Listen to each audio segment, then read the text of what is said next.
Absolutely. What was it? Was it Save a Horse or Save a Horse, Ride a Cowboy? That was like and what's his name? Your boy from, I don't know if he's your boy from Detroit. No, definitely not. Fuck him. Kid Rock, no. Kid Rock, yes. No, absolutely not. He straight exploited black culture. He's an exploiter. But okay. That's another topic for a later one. Is Kid Rock. Oh, bro. I don't have much to say, but fuck him. Tone, let me ask you this. Since we talked about some of the degradation of music and how it's formulaic, who are you listening to? Like, who's hot right now for you? Some new stuff. This is an exciting topic for me. I actually found like quite a few artists that I'm really into now. First and foremost would probably be Cleo Sol.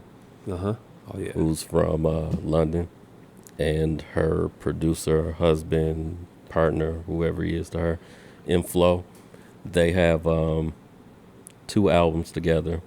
Fantastic R&B with real instruments. Nice. And great singing, background vocals, string arrangements,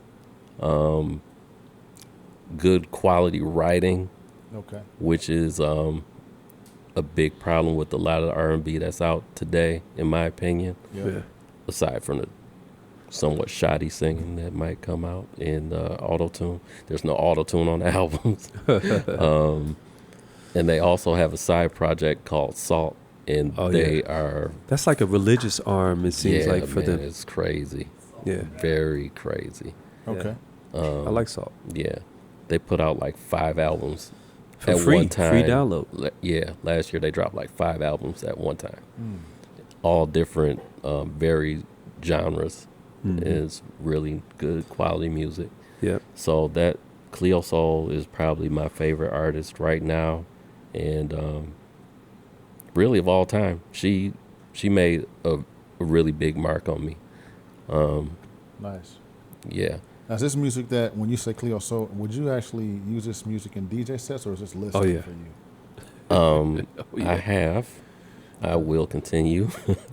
Some of it, the tempo is a little slower, so it's not primetime music, but the stuff I do nowadays is more loungy, I'd say. So, that fits in perfect. My second artist would be Alex Isley, who is the daughter of Ernie Isley from the Isley Brothers. Yep, knew that. She has an angelic voice, and her producer, Jack Dine, is putting out some really, I don't want to say futuristic, but some really spacey, atmospheric beats. Some would say Dilla-esque. I wouldn't say that because I don't throw that around lightly, because that's, he's that dude. But her shit is very good, very good. So I'm just going to, I got to chime in here. I know we're talking about. He didn't give his third yet. Say what? No, he don't want to hear that. He didn't give his third yet. Oh, give me a third.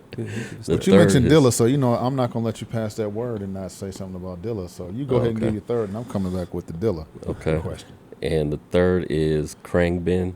I think I'm saying it correctly.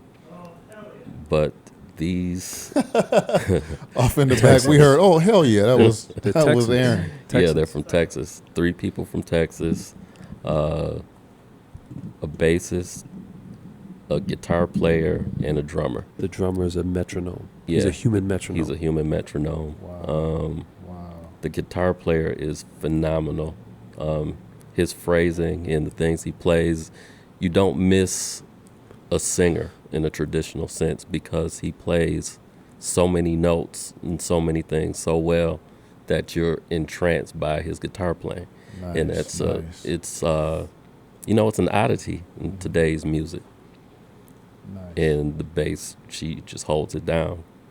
And I went to see them last year in concert, and I would say it's firmly in my top 5 concerts that I've ever seen. I missed that one when they were here. Yes.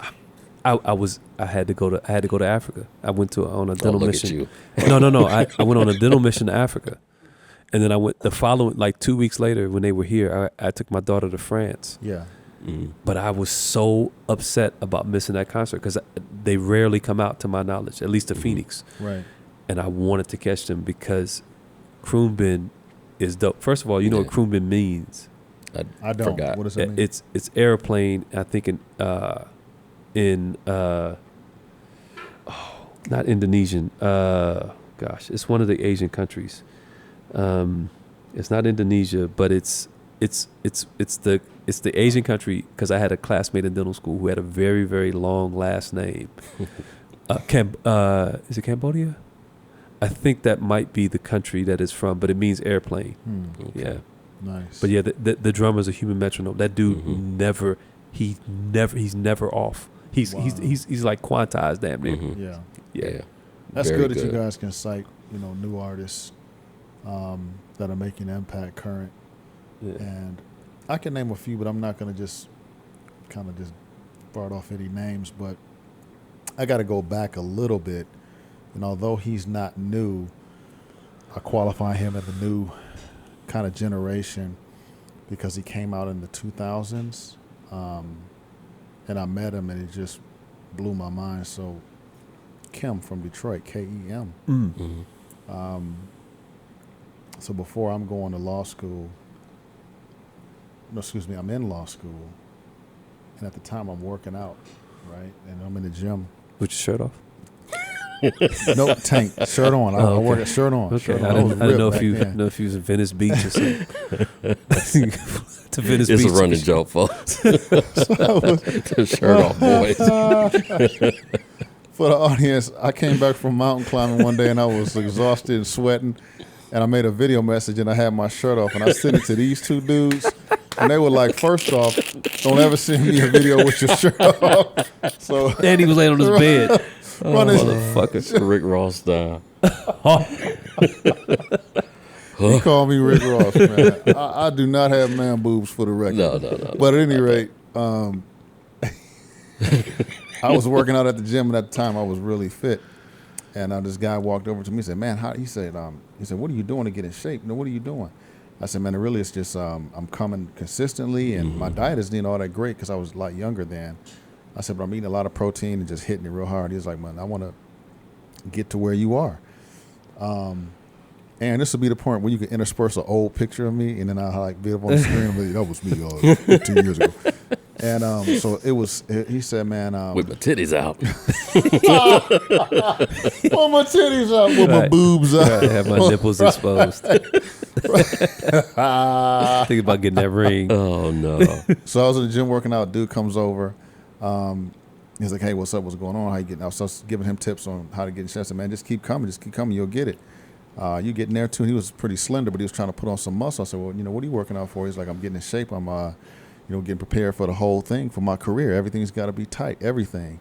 I was like, your career? I was like, what do you do? He's like, I'm an artist. I'm a singer. And I'm like, okay, whatever. In my mind, like some local dude or whatever. But it's real cool, very intelligent. And Hell of a story. he said, yeah, I'm getting ready to get signed to Motown. He's like, and my album is finished, and it's just, it is what it is. I'm like, he said, can I give you my album? I said, sure. So he gave it to me. It was on CDR, right? Memorex CDR. Oh, yeah. And writing the magic marker KEM. Oh, yeah. So I said, man, I'm a DJ.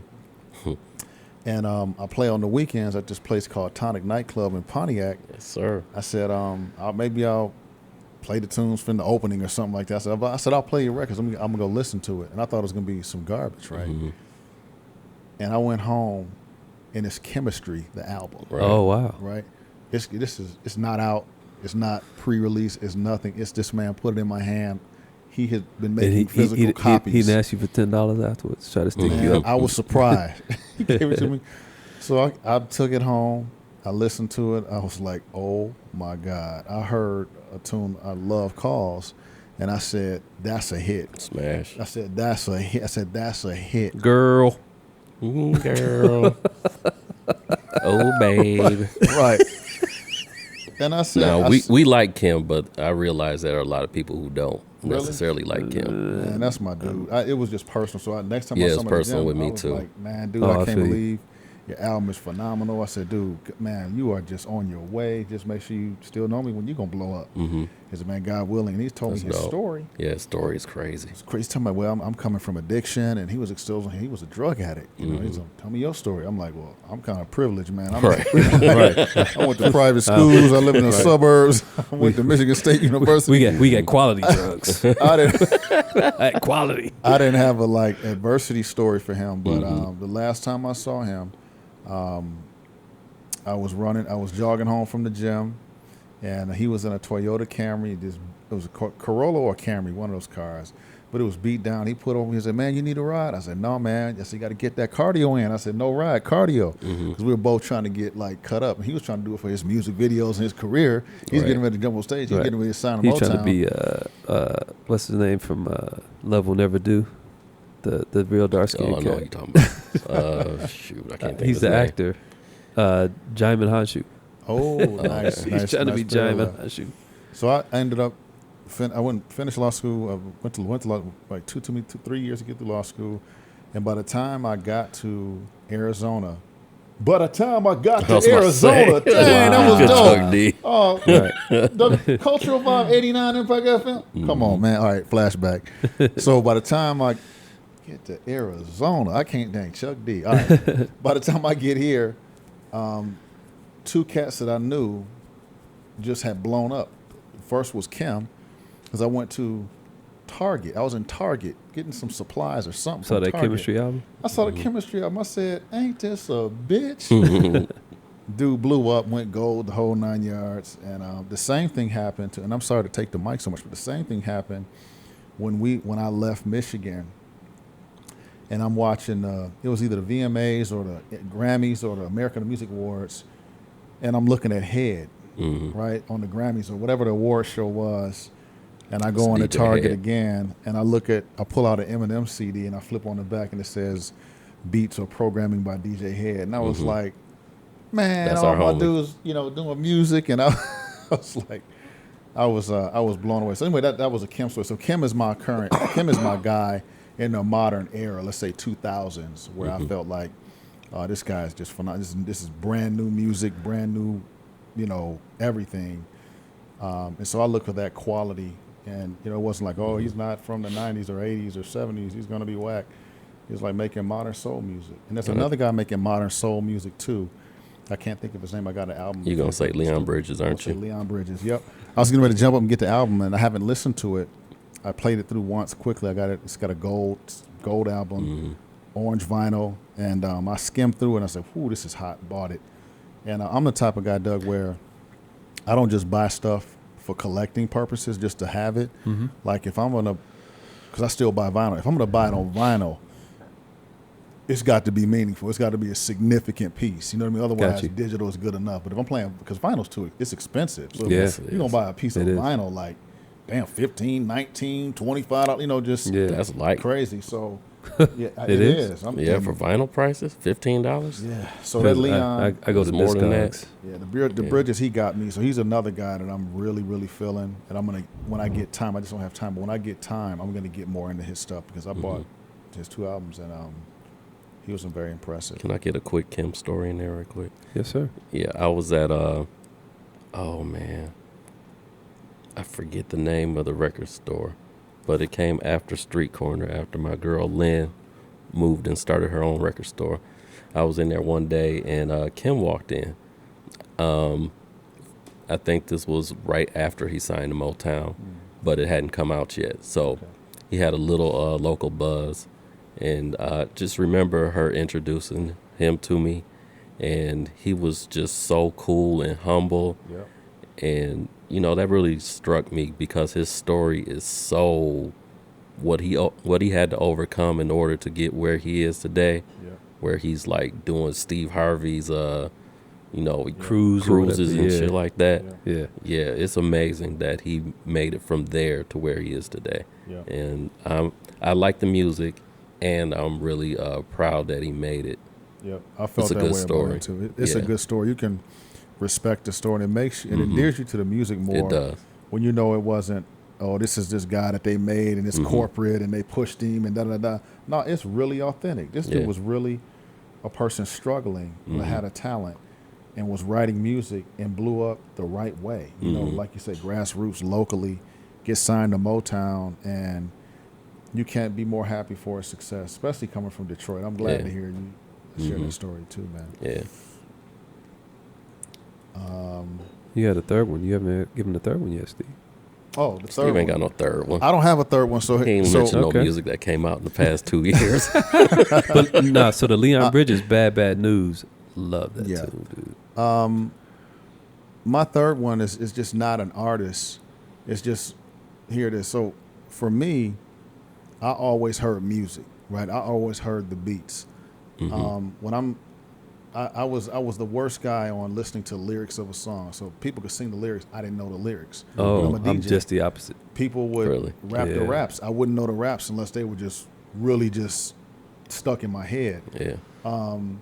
But I hear music, right? Because it goes back to my parents. There were no words to classical music. True. Beethoven Fifth Symphony doesn't have words. When mom's playing the Get piano, up, y'all. Get up. yeah, that's the words, right? So I was always just in musical strings, right? I would want instrumentals because I would want to put my own acapella on something, but it was always music first, words second, because I could overcome a bad rap on a record if the music was hot, but I can't overcome bad music. You know what I mean? I feel you. The house Yeah. tune, man, that vocal is but that instrumental is banging. Dude. I could do something with that instrumental. So all throughout my DJ career, I was always locked in because beats got the club pumping. You know, like like if you say "Ain't No Future in Your Front" and MC Breed, you know, that's the Parliament sample is what gets it going. Yeah. You know, whether MC Breed is on the record or anybody else, that Parliament beat is what did to the beat, y'all. It's Ohio It's- players. But, yeah. you know, it's. I'm sorry. You know, the funk, whatever. It's the main funk stuff, right? That's I'm music. So I'm listening to the Oh, music. shit, I'm tripping. That's not even that. It's Zap. Okay, What we're is- gonna do a Who's That Sample episode. Oh, man. So anyway, I just I got a lot of producers that I like that are making sounds that appeal to me, and then I'll see they'll work with certain rapper or they'll work with certain singer, and I'm more following the producer. You know what I mean? Like, and that even happened a lot. Are you familiar with Salam Remy then? From who? Salam Remy? I'm not. Tone? I'm not. Salam Remy? Yeah, for sure. Yeah, he's been around for a minute too. Produced a ton of people. Yeah, Amy Winehouse is probably this kind Okay. of the standout for him. Okay. Or Nas. Nas too, yeah. But he redid a version of Illinois Rigby with I believe it's Stephen Marley.